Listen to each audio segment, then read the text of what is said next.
Assalamualaikum warahmatullahi wabarakatuh. Kami dari kelompok 6 akan membawakan presentasi yang berjudul Landasan Pedagogis Pendidikan di Sekolah Dasar. Pertama-tama, kami ucapkan terima kasih kepada dosen pengampu mata kuliah Landasan Pendidikan Sekolah Dasar yaitu Ibu Dr. Intan Kusumawati, MPD. Sebelum kami memulai, izinkan kami memperkenalkan diri terlebih dahulu. Dengan saya sendiri, Tasya Rinatasari dengan FIP 05240147. Saya Noviana Fitri dengan FIP 05240102. Saya Maulia Agustari dengan FIP 05240079.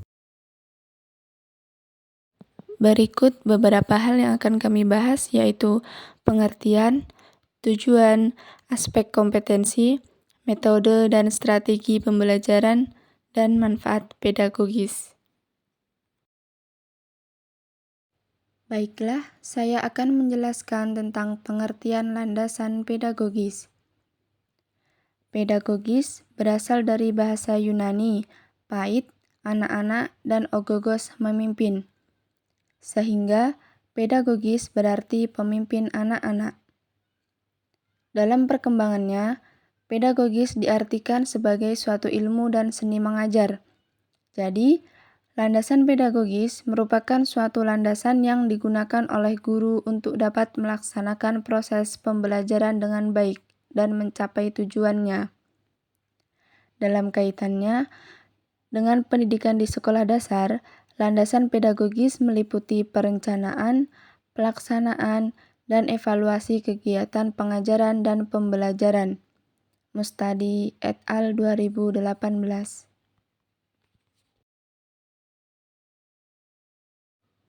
Berikut beberapa tujuan landasan pedagogis. Yang pertama, menciptakan suasana belajar yang kondusif.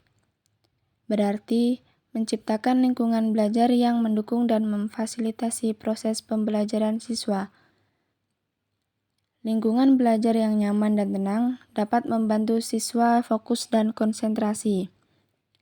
Yang kedua, memahami perkembangan peserta didik berarti memahami proses pertumbuhan dan perkembangan fisik, kognitif, emosional, dan sosial siswa. Yang ketiga, memfasilitasi pembelajaran yang efektif.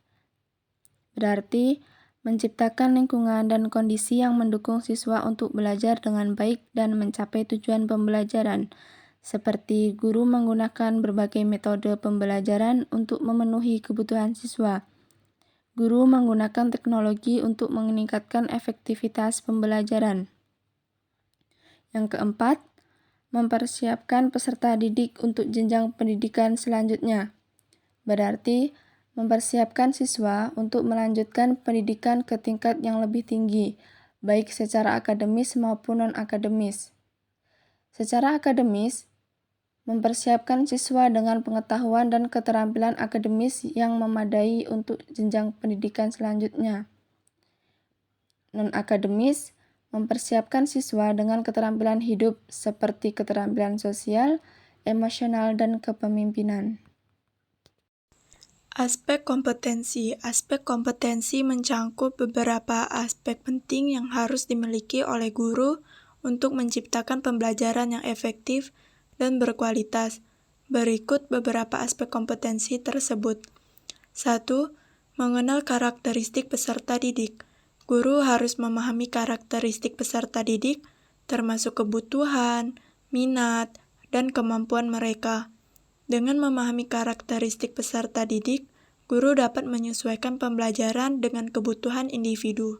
Kedua, menguasai teori belajar dan prinsip-prinsip pembelajaran. Guru harus memahami teori belajar dan prinsip-prinsip pembelajaran yang efektif. Dengan memahami teori belajar, guru dapat merancang pembelajaran yang efektif dan sesuai dengan kebutuhan peserta didik. Ketiga, mampu mengembangkan kurikulum. Guru harus mampu mengembangkan kurikulum yang sesuai dengan kebutuhan peserta didik dan standar pendidikan. Dengan mengembangkan kurikulum yang tepat, Guru dapat memastikan bahwa pembelajaran yang dilakukan relevan dan efektif. Keempat, menciptakan kegiatan pembelajaran yang mendidik. Guru harus mampu menciptakan kegiatan pembelajaran yang mendidik dan sesuai dengan kebutuhan peserta didik. Dengan menciptakan kegiatan pembelajaran yang mendidik, guru dapat meningkatkan kualitas pembelajaran dan hasil belajar peserta didik. Kelima, mengembangkan potensi peserta didik. Guru harus mampu mengembangkan potensi peserta didik dan membantu mereka mencapai tujuan pembelajaran. Dengan mengembangkan potensi peserta didik, guru dapat meningkatkan kualitas pembelajaran dan hasil belajar. Keenam, mampu berkomunikasi dengan peserta didik. Guru harus mampu berkomunikasi dengan peserta didik secara efektif dan membangun hubungan yang positif. Dengan berkomunikasi secara efektif, guru dapat meningkatkan kualitas pembelajaran dan hasil belajar. Ketujuh, memiliki kemampuan melakukan evaluasi pembelajaran.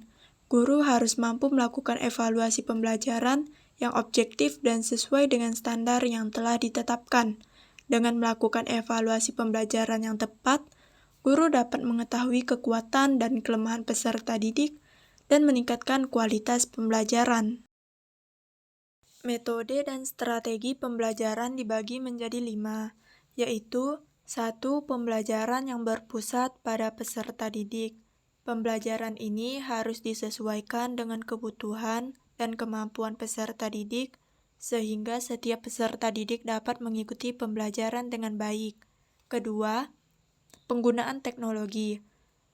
Teknologi dapat digunakan untuk membantu peserta didik yang memiliki keterbatasan fisik atau kesulitan belajar. Ketiga, kolaborasi antara guru dan orang tua. Kolaborasi antara guru dan orang tua sangat penting untuk mendukung pembelajaran peserta didik. Keempat, pendidikan karakter. Pendidikan karakter juga harus diterapkan pada pendidikan inklusif, sehingga peserta didik dapat mengembangkan sikap positif dan menghargai keberagaman. Kelima, pelatihan bagi guru dan tenaga pendidik. Guru dan tenaga pendidik harus diberikan pelatihan khusus untuk mengajar peserta didik dengan kebutuhan khusus. Manfaat landasan pedagogis yang pertama, pemahaman perkembangan siswa. Seperti seorang guru perlu memahami perkembangan siswa baik dari segi fisik, emosional, maupun intelektual. Dengan begitu, guru bisa menyesuaikan cara belajar agar sesuai dengan kebutuhan siswa. Yang kedua, perencanaan pembelajaran yang efektif. Seperti guru membuat rencana pelaksanaan pembelajaran yang melibatkan diskusi kelompok, agar siswa lebih aktif dan mudah memahami materi. Yang ketiga, pengembangan kepribadian siswa. Selain mengajarkan materi, guru juga berperan penting dalam membentuk karakter siswa, seperti membangun rasa percaya diri, kejujuran, dan kedisiplinan. Yang keempat, mengatasi kesulitan belajar. Jika ada siswa yang mengalami kesulitan belajar, guru bisa segera mendampingi siswa dan memberi apresiasi kepada siswa sehingga siswa merasa senang dan termotivasi dalam belajar. Yang kelima, peningkatan mutu pembelajaran. Dengan terus memahami dan memperbaiki cara mengajar, kualitas pembelajaran di kelas akan semakin baik dan hasil belajar siswa pun meningkat. Jadi, manfaat pedagogis ini sangat penting untuk mendukung keberhasilan belajar siswa secara optimal. Selanjutnya, kesimpulan. Landasan pedagogis merupakan dasar yang digunakan oleh guru untuk melaksanakan proses pembelajaran secara efektif dan mencapai tujuan pembelajaran. Tujuan dari landasan pedagogis antara lain adalah menciptakan suasana belajar yang kondusif, memahami perkembangan peserta didik, memfasilitasi pembelajaran yang efektif, serta mempersiapkan peserta didik untuk jenjang pendidikan selanjutnya. Salah satu aspek kompetensi dalam landasan pedagogis adalah kemampuan menciptakan kegiatan pembelajaran yang bersifat mendidik. Metode dan strategi pembelajaran yang diterapkan dapat mencakup pelatihan bagi guru dan tenaga pendidik guna meningkatkan kualitas pengajaran. Adapun manfaat dari landasan pedagogis antara lain adalah membantu dalam perencanaan pembelajaran yang efektif, serta meningkatkan mutu pembelajaran secara keseluruhan. Demikian presentasi dari kelompok kami. Mohon maaf jika ada kesalahan atau kekurangan. Sekian, terima kasih.